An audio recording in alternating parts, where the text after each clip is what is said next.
L'économie chinoise prend du retard sur le reste de l'Asie de l'Est. Les îles Salomon signent un accord avec les États-Unis, mais pas sans problème. Et Taïwan considérera désormais l'incursion de la Chine dans son espace aérien comme une première attaque.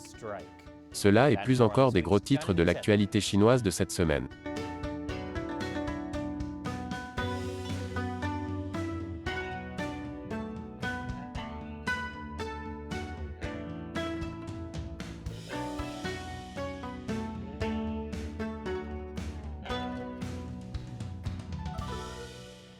Bienvenue à Chine non censurée, je suis Chris Chappell. Cet épisode est sponsorisé par Surfshark. Chaque fois que vous allez en ligne, en particulier pour examiner des sujets controversés, vous devriez utiliser un VPN comme Surfshark pour protéger votre identité. C'est une semaine de vacances pour la fête nationale en Chine, ce qui signifie normalement beaucoup de tourisme. Mais ce n'est pas le bon moment pour voyager à cause de la politique chinoise du zéro Covid. Une zone touristique célèbre de la province du Yunnan a été soudainement confinée cette semaine, après qu'une épidémie de Covid a été enregistrée. Un groupe de touristes a été bloqué à l'aéroport local et n'a pas été autorisé à partir. Quand ils ont essayé de protester, l'artillerie lourde est sortie. Carrément. Ce qui semble être la police pointant des armes sur les citoyens chinois. Pour les protéger du Covid. Ces manifestants n'ont pas aimé ça.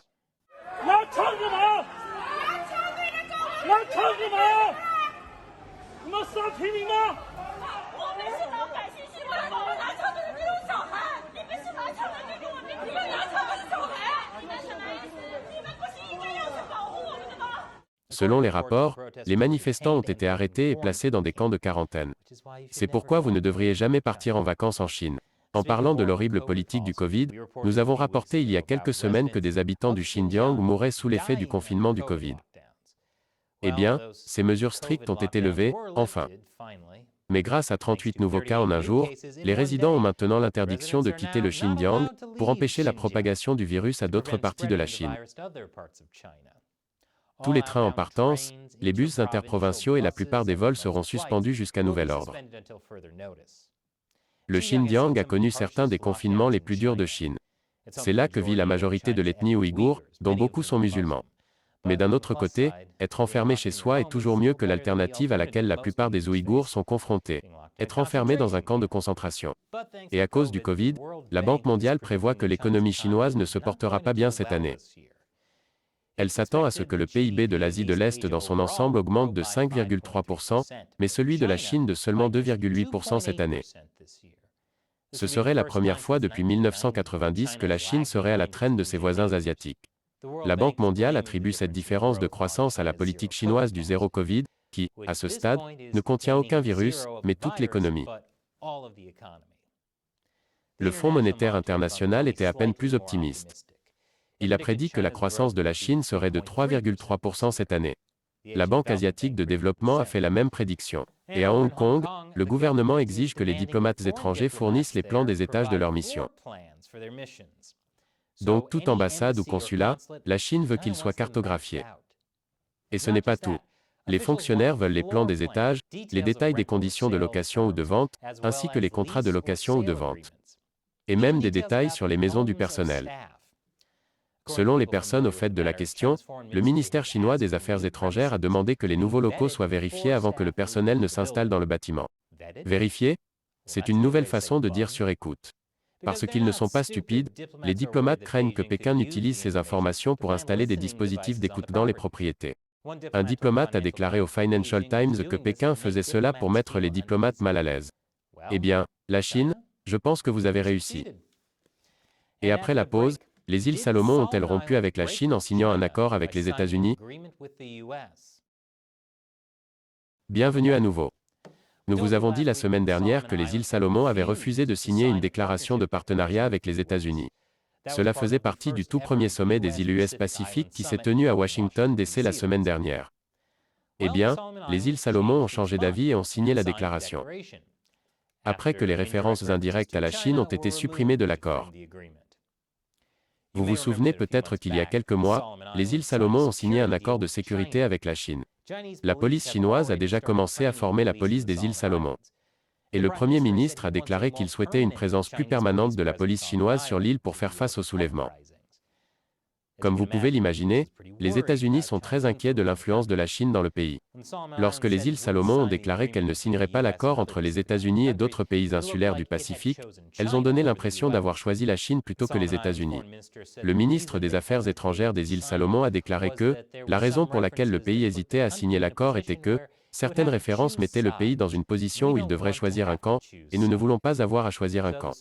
Les îles Salomon ont donc choisi de ne pas choisir. J'aimerais pouvoir faire ça avec mon gâteau d'anniversaire. Je pourrais alors l'avoir et le manger aussi.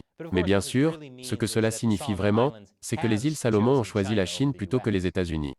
Elles ont obtenu des États-Unis qu'ils suppriment les références à la Chine dans l'accord avant de le signer. Cet accord couvrait également des sujets tels que le commerce, les catastrophes naturelles et le développement durable. L'administration Biden a tenté d'accroître son influence dans la région. Elle a récemment promis une nouvelle aide de 810 millions de dollars pour le Pacifique au cours des 10 prochaines années. Monsieur Biden va également nommer le premier envoyé américain au Forum régional des îles du Pacifique. Il était temps. Certaines parties de la région, et notamment les îles Salomon, sont en train de devenir rapidement la région autonome du Pacifique de la République populaire de Chine.